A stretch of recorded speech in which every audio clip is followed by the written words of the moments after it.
जय श्री कृष्ण।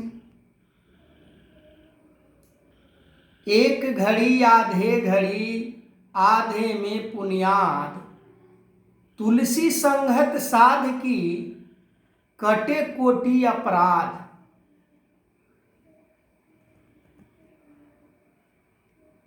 वाल्मीकि जी कह रहे हैं कि एक घड़ी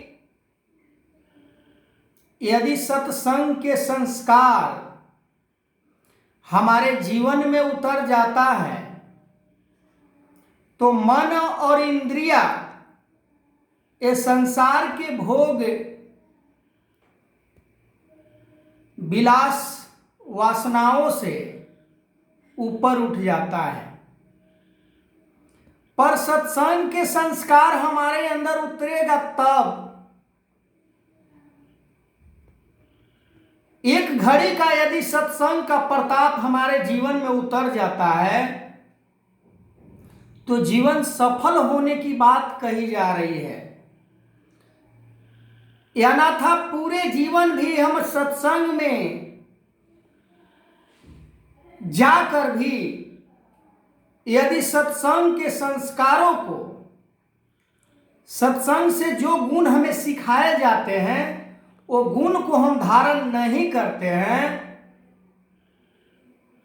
तो लाखों बार,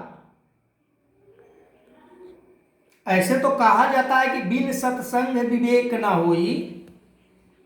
बिना सत्संग के विवेक नहीं होता है, ये हर किसी को मालूम है कि जैसा संगत वैसा बुद्धि, जैसा संगत वैसा संस्कार, जैसा संगत वैसा ज्ञान। वाल्मीकि जी एक समय अंगुलीमाल डाकू थे, पर उनके जीवन में जब बुध आ जाते हैं तो वाल्मीकि बन जाते हैं, संत बन जाते हैं, महापुरुष बन जाते हैं। कैसे कैसे बन गए वाल्मीकि? अंगुलीमाल डाकू से एक महाचंडाल व्यक्ति संत बन जाता है। कैसे? वो बुद्ध को, ज्ञान को अपने जीवन में धारण किए, अपने जीवन में इंप्लीमेंट किए। केवल बातों से नहीं, केवल कथनी नहीं। कहा जाता है कि कथनी करनी सम नहीं जिसका, पृथक पृथक जिसका व्यवहार, मन में बैर विरोध समाया, करे दिखावा वाला प्यार। ये दिखावा वाला प्यार से परमात्मा को किसी ने प्राप्त नहीं किया है। ये संसार के माया से इस जीवन को किनार करना ही पड़ेगा। जैसे कोई समुद्र में नाव चल रहा है, जहाज चल रहा है, और कोई यात्री उसमें से कहे कि हम बीच सागर में ही उतर जाते हैं, हम अपने यात्रा को बाकी तय कर लेंगे, वो वहीं डूब जाएगा। वो नहीं पार हो सकता है समुद्र को। ठीक उसी प्रकार सत्संग के गुणों को यदि हम धारण नहीं करते हैं तो ये संसार रूपी भवसागर से हम पार नहीं हो सकते हैं। कहीं बीच में ही हमारे मन माया के तरफ, संसार के भोग के तरफ, संसार के पदार्थों के तरफ यदि चला जाता है तो फिर कहां परमात्मा की बात की जाती है, प्राप्ति की। बहुत अचंभासी बात है परमात्मा को प्राप्त करना। परमात्मा को प्राप्त करना कोई साधारण बात नहीं है, और प्राप्त करने वालों के लिए साधारण भी बात है।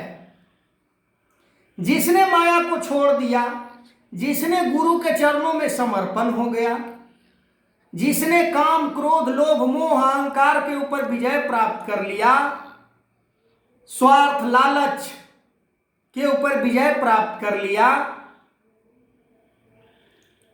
वो परमात्मा को प्राप्त कर लेगा। सरल सी बात है, इसमें कोई कठिनाई नहीं है। जिसने भी परमात्मा को प्राप्त करने का लक्ष्य बनाया है, उसे संसार में न मान की कोई चिंता होता है, न अपमान की कोई चिंता होता है, न हानि का कोई चिंता होता है, न लाभ का कोई चिंता होता है। कहीं उसे इज्जत मान सम्मान प्रतिष्ठा प्राप्त हो या ना हो, वो इस बात से वो चिंतित नहीं रहता है, क्योंकि उसे संसार के मान सम्मान प्रतिष्ठा क्षणिक भोग विलास वासनाओं को उसे त्यागना है। वो जान रहा होता है कि ये सब फालतू है, ये सब बेकार है। पर आज जो कुछ भी हो रहा है मानव परिवार में, मानव समाज में, इन्हीं चीजों के लिए आज है कितने लोगों से दूरी बना रहे हैं, कितने लोगों को धुतकार रहे हैं, फटकार रहे हैं, करीब वो बैठाना नहीं चाहते हैं, केवल माया के कारण।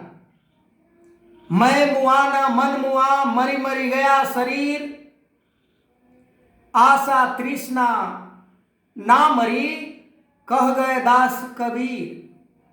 ये आशा तृष्णा कब मरता है? जब हमारे जीवन में समय के सतगुरु आ जाते हैं और जिस रास्ता को बता देते हैं, उस रास्ते पर यदि हम चल देते हैं तो संसार में किसी भी चीज के ऊपर विजय प्राप्त करना असंभव नहीं है।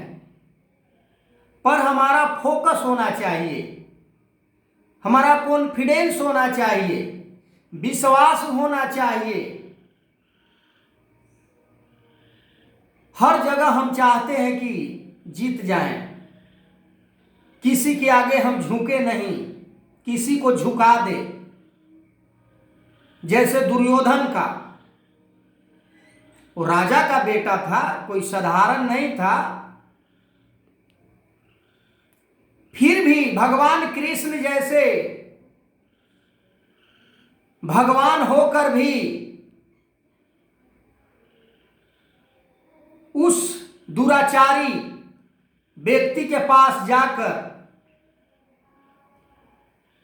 बहुत प्रयास किए। युद्ध करने से क्षति होगा, नफरत करने से क्षति होगा, इसे नहीं किया जाए। पर वो अहंकारी, वो किसी से हार मानने वाला नहीं। तो वैसा आज देखने के लिए भी मिलता है कि ब्रह्म ज्ञान को प्राप्त करके भी इतना अहंकार कि मेरे आगे कोई टिक नहीं सकता है। कोई यदि दबा कुचला है, उसे और कुचलो, उठाने का प्रयास नहीं है। कैसा ब्रह्म ज्ञान है? ब्रह्म ज्ञान मक्खन का, घी का उपमा दिया जाता है कि संत हृदय नवनीत समाना। क्या संत का हृदय पत्थर समाना कहना चाहिए ऐसे लोगों को? फिर घी और मक्खन की उपाधि ना दिया जाए। पत्थर के समान कठोर होकर भी घी और माखन की बात किया जाता है। संत तो सदा निस्वार्थ जीवन जीता है, संत तो सदा दूसरों को हित में जीवन जीता है, संत तो सदा एक दूसरे से प्यार मोहब्बत जताता है। पर जैसे दुर्योधन के पास बड़े बड़े ज्ञानी कहलाने वाले, बड़े बड़े वीर पुरुष कहलाने वाले भी दुर्योधन के बातों में आ गए और दुर्योधन के साथ जो गति हुआ उन्हें, जैसे मामा शकुनी समझाने के जगह पर और घी, आग में घी डालने का काम हर समय वो करता रहा। आगे मैं इस वीडियो को कंटिन्यू करूंगा, तब तक के लिए जय श्री